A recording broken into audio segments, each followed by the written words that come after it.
بسم اللہ الرحمن الرحیم۔ آج جس موقف کی طرف، جس اہم ٹاپک کی طرف میں آپ کی توجہ دلوانا چاہ رہا ہوں وہ ہے سونا اگلتی زرعی زمینوں پر کنکریٹ کے جنگل۔ ہمارے پیارے پاکستان میں ایک ایسا مافیا پچھلی 2 دہائیوں سے برسر اقتدار چلا آ رہا ہے جو ہماری آنے والی نسلوں کو خوراک کی قحط کی طرف دھکیلتا چلا جا رہا ہے۔ یہ وہ مافیا ہے جو سرسبز زمینوں پر کنکریٹ کے جنگل بنا رہا ہے، ایسے ویران جنگل جس میں ہر کنکریٹ کا درخت اندر سے خالی پڑا ہے اور اس کے دروازے پر بڑا سا تالا لگا ہوا ہے۔ ہم اپنے ہاتھوں سے ایک ایسا خوبصورت قبرستان تعمیر کر رہے ہیں جس کے راستے بہت خوبصورت اور مکان دل فریب ہوں گے، لیکن اس قبرستان میں سانس لینا محال ہوگا۔ ہم کنکریٹ کا جنگل ہر طرف پھیلا رہے ہیں، ایسا جنگل جس میں جانور بھی نہیں رہ پائیں گے۔ ہم اپنی آنے والی نسلوں سے خالص خوراک کا نوالا چھین کر ان کے ہاتھوں میں خوبصورت پتھر پیٹ کے اوپر باندھنے کے لیے دے رہے ہیں۔ ہم آنے والی نسلوں کو خوراک کے اس قحط کی طرف دھکیل رہے ہیں جہاں پر قیمتی پتھر بے وقت ہو جائیں گے، صرف روٹی کی قیمت ہوگی۔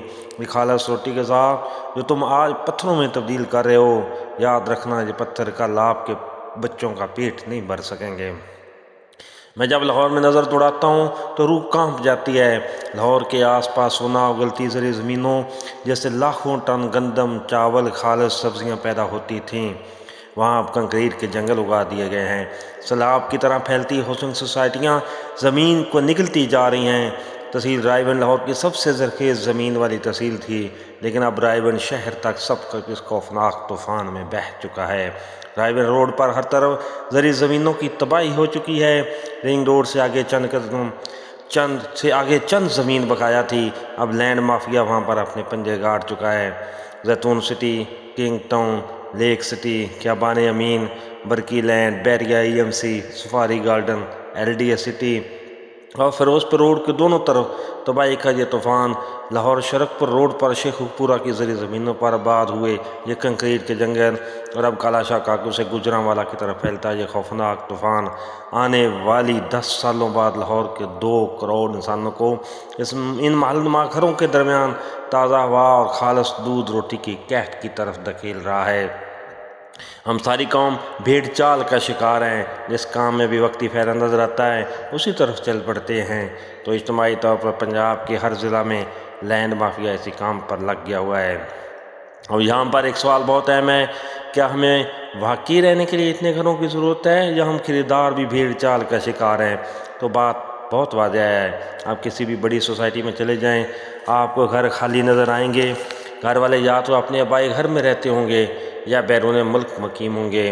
یہاں پر ہمارے اوورسیز پاکستانی اس لینڈ مافیا کے ہاتھوں لٹ بھی رہے ہیں اور جانے انجانے میں اس ملک کی تباہی میں شامل بھی ہو رہے ہیں۔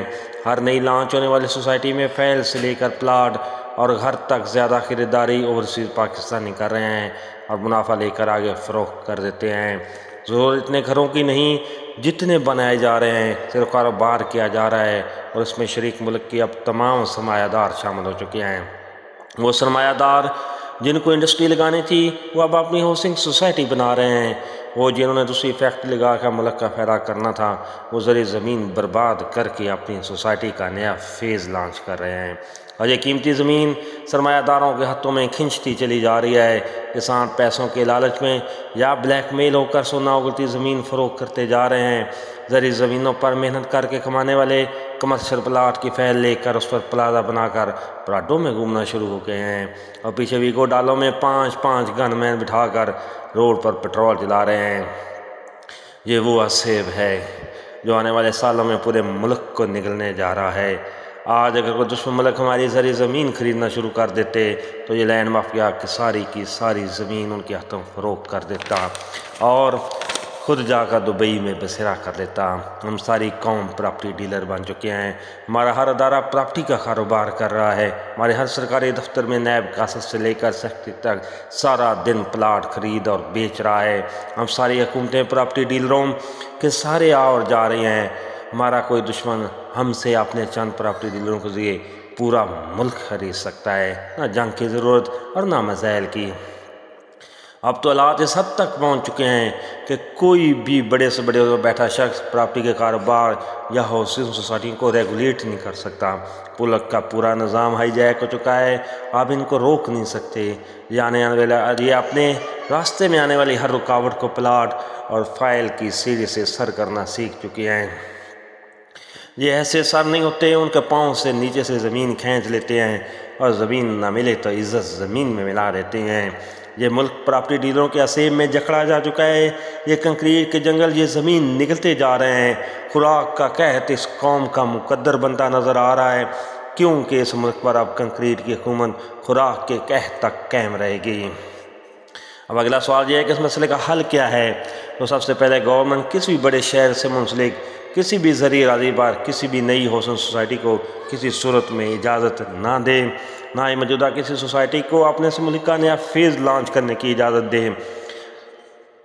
یہ تمام بڑے شہروں میں عمودی مارکوں کی اجازت دی جائے، جس میں فلیٹ سسٹم کی طرف آیا جائے، کیونکہ جتنے گھر کسی ایک سوسائٹی کے 5 فیزوں بنتے ہیں، آپ اتنے گھر ایک فیز سے بھی کم جگہ پر بنا سکتے ہیں جو فلیٹوں پر مشتمل ہو۔ دوسرا، اگر زرعی زمینوں پر کسی سوسائٹی کی منظوری دیتے ہو تو اس کی سب سے پہلے کم از کم زمین 500 ایکڑ ہو، جس میں انہوں نے پلان کے مطابق نیا شہر بسانا ہو۔